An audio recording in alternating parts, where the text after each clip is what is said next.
Have you ever wondered what the world would look like if cancer simply stopped existing? Imagine walking into a hospital where no one fears a diagnosis of lung cancer, breast cancer, or leukemia. For decades, that dream felt impossible. But right now, as you are watching this video, scientists around the world are pushing us closer to that future.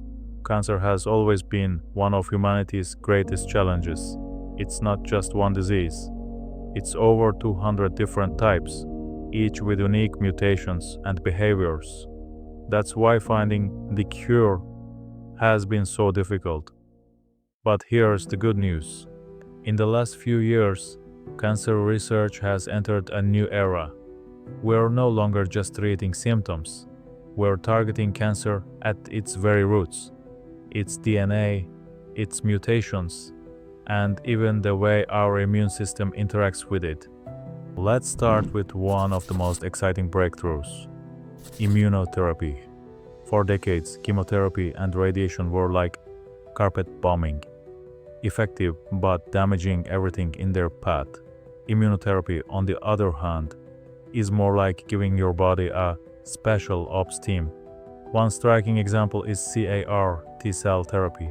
Scientists take a patient's own immune cells, reprogram them to recognize cancer, and send them back like guided missiles. Just 10 years ago, this sounded like science fiction. Today, it has cured patients with aggressive blood cancers that were once untreatable. But that's not all. Researchers are now working on off-the-shelf CAR T therapies, meaning instead of engineering cells individually for each patient, we could have ready-made treatments available for anyone. Another frontier is precision medicine. Instead of saying, "You have cancer, so here's chemotherapy," doctors now analyze the genetic fingerprint of your tumor. Think of it like fixing a car. Instead of replacing the entire engine, you identify the one faulty part and repair it. In cancer, that faulty part might be a single mutated gene. Drugs called targeted therapies are designed to block those specific mutations.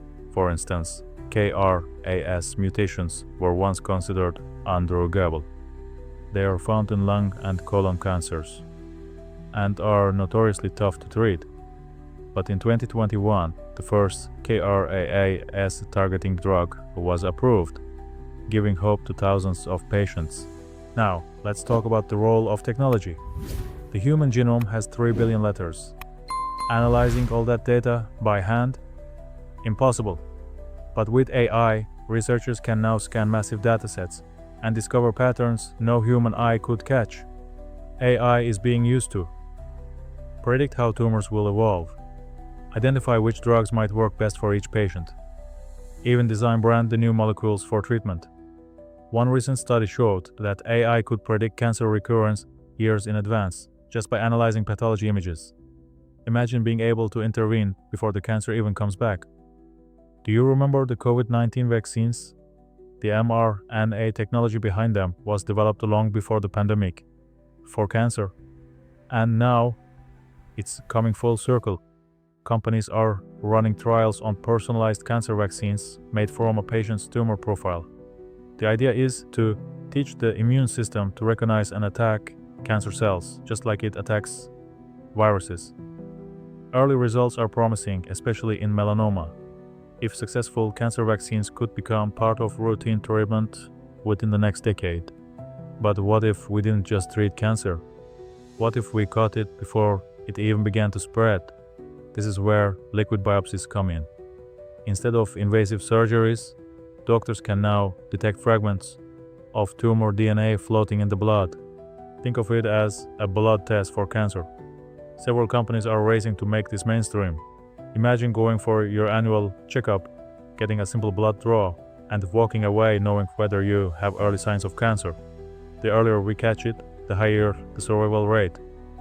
Beyond therapies, some researchers are exploring radical ideas: CRISPR gene editing, correcting mutations that cause cancer, oncolytic viruses engineered to infect only cancer cells, leaving healthy ones unharmed, nanotechnology, Tiny particles that deliver drugs directly inside tumors, like microscopic Trojan horses.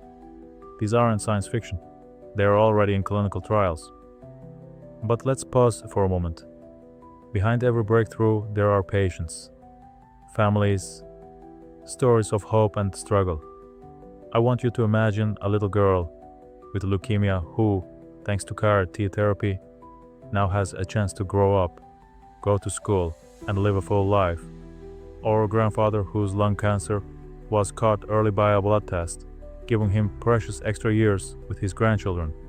Science isn't just about data, it's about lives, about rewriting what it means to receive a cancer diagnosis. Of course, the journey isn't over.